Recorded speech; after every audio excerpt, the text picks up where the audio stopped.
Hey guys, so today we're going to be looking at more gut feeling stories. Yeah, let's just get right into the video. One day in kindergarten, my lunch kit included my dad's work thermos. It was charcoal grey and I was kind of proud to use something that was usually just for adults and not my usual plastic cartoon character container. When it was lunchtime, we all put out our lunch kits and drinks. While doing so, I knocked the thermos off the table and it hit the floor. When I picked it up and placed it on the table, I thought it was pretty neat that even after hours at school, the ice inside was still frozen, as you could hear it when moving the container.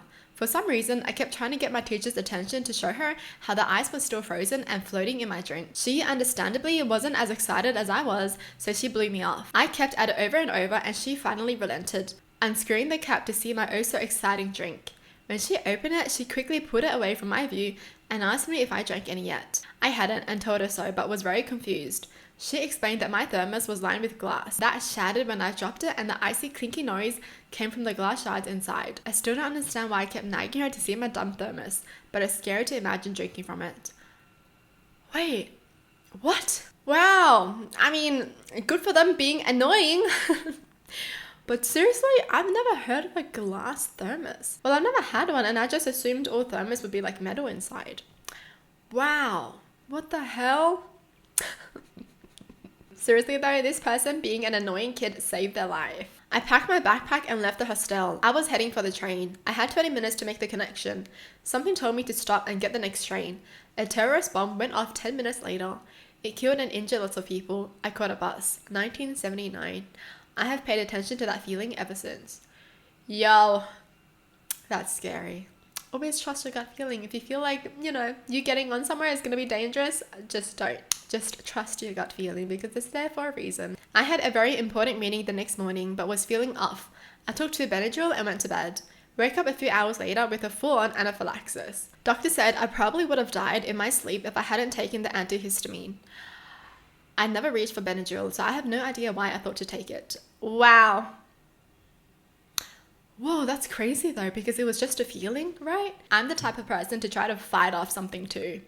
Like, I try not to take meds if I can handle the pain kind of thing. Like, if I have my period pain, I'm like, I'm not going to take any meds. Not going with my friends to the finish line at the local marathon. Because I wouldn't go, none of my friends went either. About 30 minutes later, a roommate came running through the halls covered in sweat. He said he started running when the bombs went off. It was Boston in 2013. What? Did they have a feeling, or were they just like, I can't be bothered? Whew, I'm tired. I didn't go at a green light when it changed. I always do. I'm quick off the line. I like driving. One time I just didn't. I sat there for a second. A moment goes by and a Dodge Durango with a driver on the phone blasts through a red light. It would have annihilated me. Yo, this is why before going at a traffic light, just still look both ways. Because some people are dumb. Okay, they don't follow the rules. Even if you do, and if they don't follow the rules, it will affect you. It didn't save my life, but my grandma's. I was home alone with my grandparents. It was early in the morning and I got up to help them with something. I hadn't slept a lot the night before, so I told my grandma I was going to sleep. I stayed in my bed for about 15 to 20 minutes, but I couldn't sleep. It was like something in the back of my mind stopped me, and it felt like I couldn't stand to stay in my room anymore. I got up and went back in the kitchen where my grandma was. She had just finished cooking breakfast and sat down at a chair. She didn't look well, so I was about to measure her blood pressure. I couldn't. She just felt limp and couldn't breathe. I couldn't hear her pulse either, so I grabbed her from the chair and put her down on the floor and performed CPR. She regained consciousness and a few minutes later the medics came. She's a lot better now and I'm thankful I didn't sleep that day. Wow.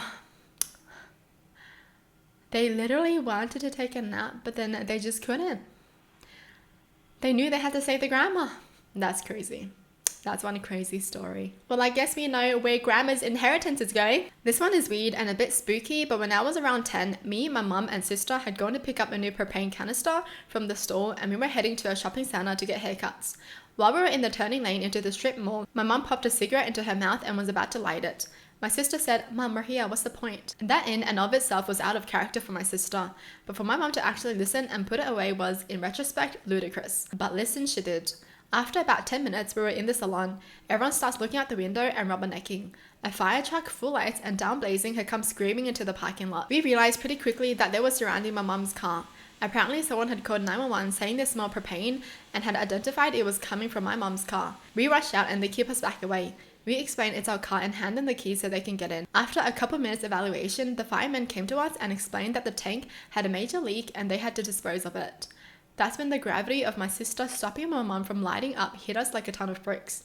We tell the firefighters the story and the look in their faces was a lot. What?